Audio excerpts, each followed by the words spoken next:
은혜를 은혜로 받지 않기 때문에 불평하는 것이다. 은혜를 은혜로 받지 않기 때문에 불평하는 것이다 라는 제목으로 말씀 전하겠습니다. 오늘 본문 말씀은 시내산을 출발하는 이스라엘 백성들에게 일어난 두 번째 원망 사건이다 라고 할 수가 있습니다. 이 두 번째 원망 사건은 음식으로 인해서 원망한 그러한 사건에 대해서 기록하고 있습니다. 첫 번째 원망 사건이 무엇이었습니까? 지난 시간에 우리가 살펴보았는데 시내산을 출발한 지 얼마 되지도 않아서 하나님을 악한 말로 원망하는 진영 끝에 사람들로 인해서 진영 끝을 하나님께서 불사르는 그러한 징계를 행하셨는데 이 원망 사건에 대해서 다베라 원망 사건이다라고 기록하고 있었습니다. 이스라엘 백성들은 그들 중에 섞여 사는 이 다른 인종들의 영향을 받아서 출애굽 이후 그들이 그 양식으로 먹어오던 이 만나에 대해서 실정을 내고 고기를 주어 먹게 해달라고 하나님께 원망 섞인 그런 불평을 내려놓게 됩니다. 4절 말씀해 보시면 그들 중에 섞여 사는 다른 인종들이 탐욕을 품음에 이스라엘 자손도 다시 울며 이르되 누가 우리에게 고기를 주어 먹게 하랴라고 말을 하고 있습니다. 여기에 섞여 사는 다른 인종들이란 출애굽할 때 이스라엘 백성들과 함께 애굽에서 나왔던 수많은 잡족들을 의미하고 있습니다.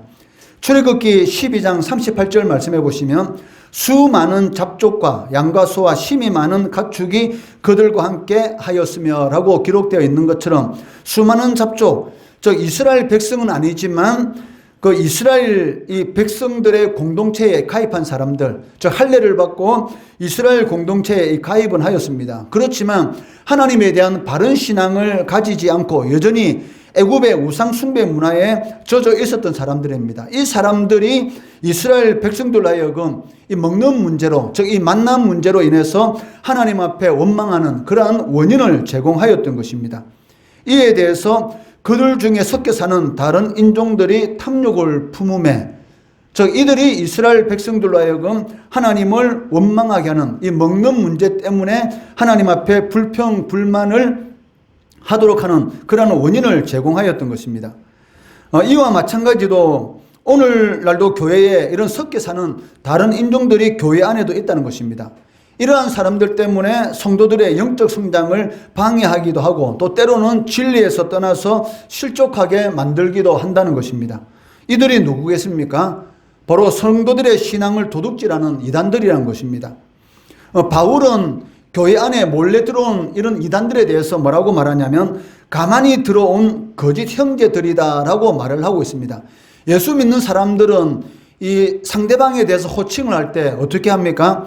형제, 남자들에서는 형제라고 여자들에서는 자매 이렇게 부르고 있습니다. 저 형제 자매, 저 하나님을 아버지라고 부르는 그런 육신적인 피는 나누지 않았지만 영적으로 하나님을 아버지라고 부르기 때문에 우리가 형제요 자매인 것입니다. 그런데 이러한 교회 안에 살며시 몰래 들어온 이 이단들에 대해서 바울은 가만히 들어온 거짓 형제다, 저 진짜 형제가 아니다라고 말을 하고 있다는 것입니다. 갈라디아서 2장 4절 말씀해 보시면 이는 가만히 들어온 거짓 형제들 때문이라. 그들이 가만히 들어온 것은 그리스도 예수 안에서 우리가 가진 자유를 엿보고 우리를 종으로 삼고자 함이로되라고 기록하고 있습니다. 이단이 교회에 침투하는 목적이 무엇입니까? 그것은 여러분들이 가지고 있는 이 자유를 빼앗고 자신들의 종으로 만들기 위해서 교회에 침투해서 여러분들을 속이고 미혹해서 결국은 이단의 교주를 섬기도록, 즉 자신들의 종으로 삼고자 하는 그런 목적을 가지고 이단들이 교회 안에 침투하고 있다는 것이죠. 즉 이단에 미혹되게 되면 결국은 그들의 종이 되는 것이고 그들이 시키는 일을 하지 않으면 안 될 그런 상황 가운데 떨어진다는 것입니다. 왜? 두려움을 자꾸 마음속에 심어주니까. 그리스도인들에게 있어서는 이 자유와 평강의 은혜가 하나님께 주시는 그러한 가장 큰 은혜입니다. 두려움은 누구로부터 오는 것입니까? 사탄으로부터 오는 것이죠. 즉 믿지 않는 사람들이 자녀들 결혼시킬 때 이 남녀 자신의 아들과 결혼할 상대방의 궁합을 보지 않습니까? 뭐 때문에 점쟁이를 찾아가서 궁합을 봅니까? 혹시나 둘이 맞지 않아서 살면서 어떤 어려운 일을 당할까 싶어서 점쟁이한테 찾아가서 궁합을 보지 않습니까? 그러니까 자신의 자녀들도 결혼시키는데 부모가 마음대로 결혼시키지 못하고 점쟁이가 허락해야지만 결혼시키는 것이죠. 왜? 무엇 때문에? 무엇 때문에 점쟁이한테 찾아가서 그 궁합을 봅니까? 두려움 때문에. 왜 믿지 않는 사람들이 이사 갈 때 소원 없는 날, 어떤 특정한 날을 잡아서 이사 갑니까? 예수 믿는 사람들은 아무 날이나 자기 이사 가고 싶은 날, 편한 날 아무 데나 이사 가지 않습니까? 그런데 믿지 않는 사람들은 보면은 손 없는 날, 이사 비용 3배, 4배를 더 주고서도 손 없는 날을 택해서 이사 가는 것을 볼 수가 있습니다. 그 이유가 무엇입니까? 두렵기 때문에. 혹시나 이사 잘못해서 무슨 일 당할까봐. 또 새로운 집 이사 가게 되면 어떻게 합니까? 들어가기 전에 그 문 앞에다가 소금 1kg짜리를 딱 놔놓고 그걸 밟고 들어갑니다. 왜? 혹시나 부정탈까 싶어서. 그리고 첫날 저녁에 잠을 잘 때는 머리를 어느 쪽 방향으로 하고 자야 된다라는 그런 미신을 가지고 있어서 그쪽 방향으로 머리를 베고 잡니다. 왜? 무슨 일 당할까봐. 그러니까 끊임없이 실질적으로는 자신의 힘으로 이 세상을 살아가는 것 같지만 사실은 종의 생활을 하고 있다는 것이죠. 이단들이 교회 침투한 목적이 무엇입니까? 바로 여러분들이 가지고 있는 이런 자유함, 이런 자유함을 빼앗고 자신들이 시키는 대로 하도록 이 노예를 만들기 위한 그런 목적을 가지고 이단들이 교회 안에 침투한다는 것입니다. 그렇기 때문에 어떤 상황 가운데 있을지라도 각별히 주의하고 이런 잘못된 이단의 사상에 넘어가면 안 된다는 것입니다. 이스라엘 백성들의 원망을 한마디로 표현한다면 만나만 먹고는 못 살겠다. 그러한 원망입니다. 5절 6절 말씀해 보시면 우리가 애굽에 있을 때에는 가압 없이, 이것도 거짓말이죠. 가압 없이 생선과 오이와 참외와 부추와 파와 마늘을 먹을 것이 생각나거든. 어째서 이스라엘 백성들이 가압 없이 이런 것들을 먹었습니까? 하루 24시간 노예이기 때문에 끊임없이 쉴 때 제대로 못 쉬고 채찍에 맞으면서 끊임없이 일을 하고 난 이후에 먹은 것이 바로 이겁니다. 어마어마한 노동력을 노예로서 제공하고나서 먹었는데도 불구하고 자신들이 원망하고 불평하기 위해서 뭐라고 말합니까? 값 없이 먹었다. 우리가 애굽에 있을 때는 값도 주지 않고 이런 것들을 먹었는데 왜 우리에게 만나만 주고 다른 것은 주지 않느냐? 이렇게 하나님을 원망하고 있다는 것이죠. 우리가 애굽에 있을 때는 값 없이 생선과 오이와 참외와 부추와 파와 마늘들을 먹은 것이 생각나거늘 이제는 우리의 기력이 다하여 이 만나 외에는 보이는 것이 아무것도 없도다라고 하면서 하나님께 원망하고 있다는 것입니다. 이스라엘 백성들은 자기들의 기력이 다했는데 만나 외에는 보이는 것이 아무것도 없다라고 하면서 이 하나님께 주신 이 하늘에서 내리시는 이 만나에 대해서 마치 이스라엘 백성들의 이 기력을 회복할 수 없는 마치 하찮은 그런 음식인 것처럼 말을 하고 있다는 것입니다. 하나님이 하나님의 백성들에게 주는 것은 최고급 제일 좋은 것을 주십니다. 그런데도 불구하고 이스라엘 백성들 하나님이 하늘에서 내려주시는 이 만나에 대해서 정말 하찮은 그런 음식으로 취급하고 있다는 것입니다. 그러나 사실 만나는 어떤 음식입니까? 너무나 맛있고 영양도 풍부한 음식이었습니다. 8절 말씀해 보시면 백성이 두루다니며 그것을 거두어서 맷돌에 갈아서 먹기도 하고 절구에 찍어서 먹기도 하고 가마에 삶기도 하고 과자를 만들었으니 그 맛이 기름 섞인 과자 맛 같았더라. 한마디로 말하면 너무나 어떻게 하든지 이 만나는 맛있는 음식이었고, 그리고 이스라엘 백성들이 광야에서 40년 동안 만나를 먹었기 때문에 만약에 영양분이 부족했으면 전부 다 영양결핍에 걸렸겠죠. 그런데 성경에 이스라엘 백성들이 광야 40년 동안 생활하면서 영양결핍에 걸렸다라는 그런 기록이 있습니까? 없습니다. 적군과 싸움하면서 다 싸워서 이겼습니다. 그만큼 이 만나라는 것은 영양도 풍부한 음식이었고 여러 방법을 통해서 만들어 먹을 수 있는, 어떻게 먹어도 맛있는 그런 최고의 양식이었다는 것입니다. 그리고 또 중요한 문제는 무엇이냐면 이 만나라는 것은 이스라엘 백성들이 평생 먹을 음식이 아니었죠. 잠시 있다가 가나안 땅에 들어가게 되면 가나안 땅에서 어떤 음식들보다 맛있는 여러 종류의 음식을 얼마든지 먹을 수 있었습니다. 즉 광야에 있을 잠시 동안만 만나를 먹는 것이고 그 다음에 가나안 땅에 들어가면 그 땅에서 생산되는 여러 가지 채소와 여러 가지 과일과 그 땅에 있는 많은 것들을 언제든지 먹을 수가 있었습니다. 그렇기 때문에 이스라엘 백성들은 잠시 먹는 음식 때문에, 만나 때문에 하나님 앞에 불평하면 안 되고, 그 만나를 먹을 때마다 무엇을 생각해야 됩니까? 하나님께서 우리를 종된 노예 생활하던 애굽에서 우리를 구원해 주셨다. 너무나 감사하다. 그리고 조금만 있으면 가나안 땅에 들어가서 이제는 우리가 먹고 싶은 것 마음대로 먹을 수 있을 거야. 그 땅을 정복할 수 있을 거야. 하나님께서 주시는 젖과 꿀이 흐르는 땅을 우리 땅이 될 거야 라는 그런 소망을 가지고 기쁜 마음으로, 감사한 마음으로 만나를 먹어야 하는 것이죠. 왜? 하늘에서 만나가 내린다는 것은 무슨 의미입니까? 하나님께서 반드시 약속하신 것은 성취해 주겠다, 이런 의미입니다. 만나가 내리는 것은 하나님께서 가나안 땅을 주시기로 약속하셨기 때문에 그 가나안 땅을 반드시 주겠다라는 그러한 약속의 의미로서 하늘에서 이 만나가 내리는 것이죠. 왜? 이스라엘 백성들이 가나안 땅에 들어가자마자 이 만나가 그쳤습니다. 이것이 무엇을 의미합니까? 바로 가나안 땅을 주겠다라는 그런 약속 의미로서 광야에 있을 때 이스라엘 백성들에게 이 만나를 주었던 것이죠. 그런데도 불구하고 이스라엘 백성들은 하나님을 원망하고 불평하고 불만했습니다. 그 이유가 무엇입니까? 그것은 하나님께서 자신들에게 주신 이 은혜를 하찮게 여기고 감사할 줄 몰랐기 때문입니다. 감사하지 않으면 그 자리에 뭐가 들었습니까? 당연히 불평이 들어서는 것이죠. 하나님께서 은혜를 주시지 않는 것이 아니라 주신 은혜를 은혜로 받아들이지 않기 때문에 불평하게 된다는 것입니다. 하나님께서는 여러분들에게 은혜 주시기를 너무나 기뻐하십니다. 그런데 문제는 무엇이냐? 하나님께서 은혜를 주셨는데 그 주신 은혜를 은혜로 생각하지 못하기 때문에 조금만 힘든 일 생기면 원망하고 불평하고 낙심하고 실족하게 된다는 것입니다. 마태복음 20장에 보시면 이 포도원의 품꾼들에 대한 이야기가 나옵니다. 우리나라도 마찬가지지만 추수할 철이 되면 많은 품꾼들이 필요하지 않습니까? 마찬가지로 이스라엘에도 이 포도 수확철이 되면 일시적으로 포도원에 많은 품꾼들이 필요하게 됩니다. 그래서 이 포도원의 주인은 하루 일당을 주고 품꾼들을 사서 일을 시키기로 마음을 먹고 이른 아침에 장터로 나갔습니다.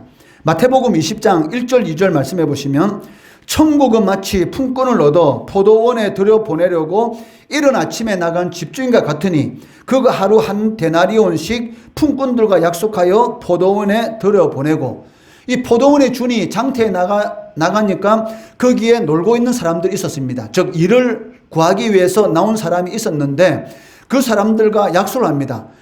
오전 6시부터 오후 6시까지 일하면 내가 한 데나리온, 즉 일당을 주겠다라는 그러한 약속을 하고 오전 6시에 일꾼들을 포도원으로 들여보냈습니다. 그리고 오전 9시에 나가니까 그때도 일자리를 구하지 못해서 사람이 서 있었습니다. 그리고 거기에 있는 그 사람들과 또 하루 내가 한 데나리온 주겠다라고 약속하고 오후 6시까지 일하도록 하고 포도원에 들여보냈습니다. 오후 12시, 즉 정오에 나가도 일자리를 구하지 못한 사람들이 있었고, 오후 3시에서 나갔는데도 불구하고 일을 구하지 못한 사람이 있었고, 심지어는 오후 5시에 나가봤는데 장터에서도 아직도 일을 구하지 못해서 놀고 있는 사람이 있었다는 것이죠. 그래서 오후 5시에 있는 그 사람과도 오후 6시까지 1시간을 네가 열심히 일하더라도 내가 하루 일당을 주겠다라고 약속하고 포도원에 보냈던 것이죠. 그리고 오후 6시 되었습니다. 이제는 포도원의 일이 끝났습니다. 그리고 그 포도원의 주인이 뭐라고 말하냐면 저 늦게 온 사람으로부터 시작해서 한 데나리온씩 주어라 라고 이렇게 말을 했습니다. 그리고 오후 5시에 온 사람에게 한 데나리온, 저 하루 일당을 줬습니다. 그러니까 오후 5시보다 일찍 온 사람들이 보기에는 어떤 생각을 가지겠습니까? 야, 오후 5시에 와가지고 1시간만 일한 사람도 하루 일당 한 데나리온을 받는데, 지금으로 말하면 하루 일당 한 10만 원 정도 되겠죠. 뭐 능력 있는 사람은 20만 원이 될 수가 있고, 야, 오후 5시에 들어와가지고 1시간 일한 사람이 하루 일당을 받는데 나는 그럼 더 많이 받을 거야 라고 생각하고 있었는데, 오후 3시에 들어온 사람도 한 데나리온 주고, 12시에 들어온 사람도 한 데나리온 주고, 오전 9시에 들어온 사람도 한 데나리온 주고, 심지어는 오전 6시, 새벽 6시에 들어와서 오후 6시까지 12시간 일한 사람도 한 데나리온을 주었다는 것입니다. 여기에 대해서 똑같이 똑같이 주인은 한 데나리온씩 주었던 것입니다.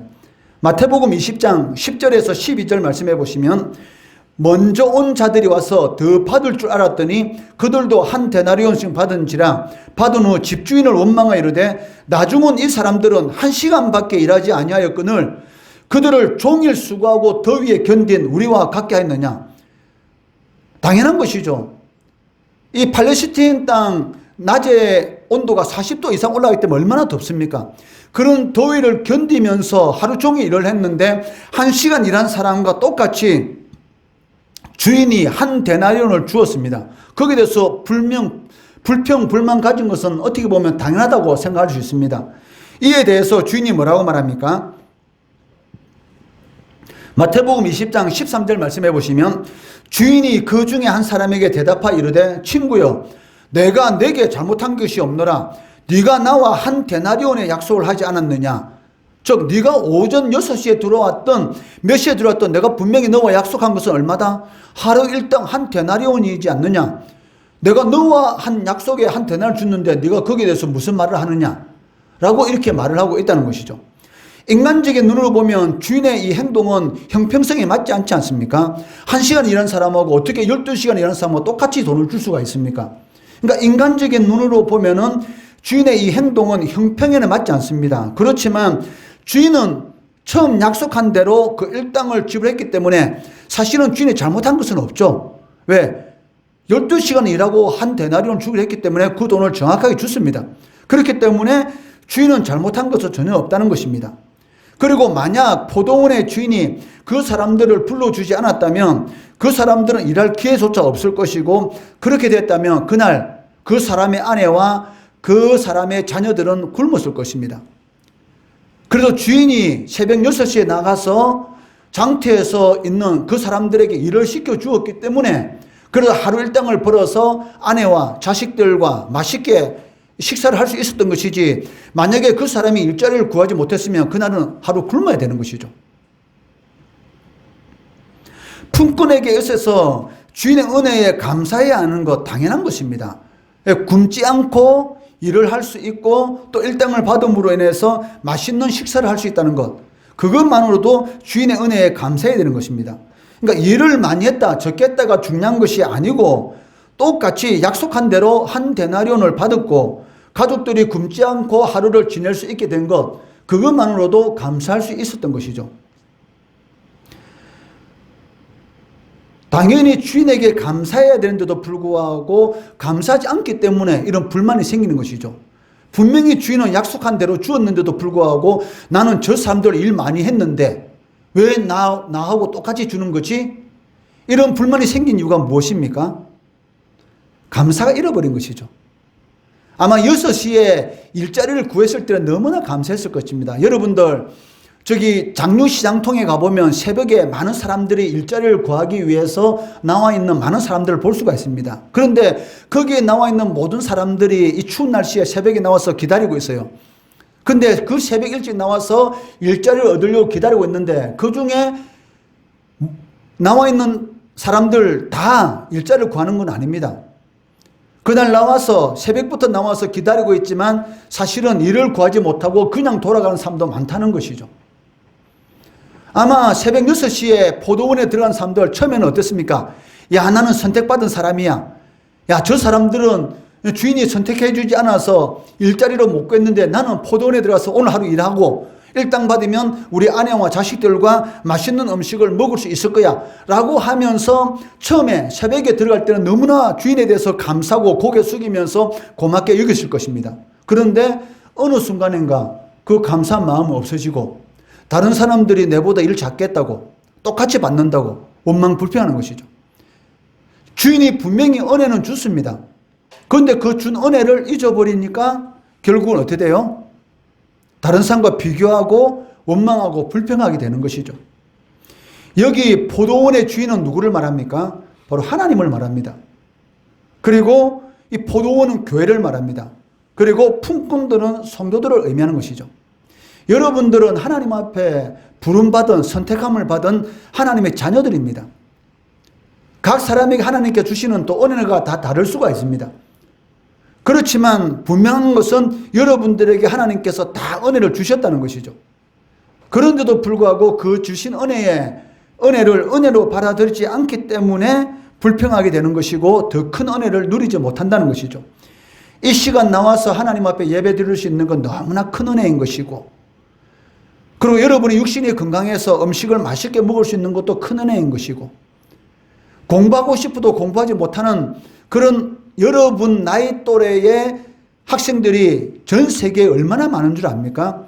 여러분보다 더 어린 아이들이 유황 냄새가 나는 그런 하산에 올라가서 유황을 캐는 그런 어린 아이들도 있습니다.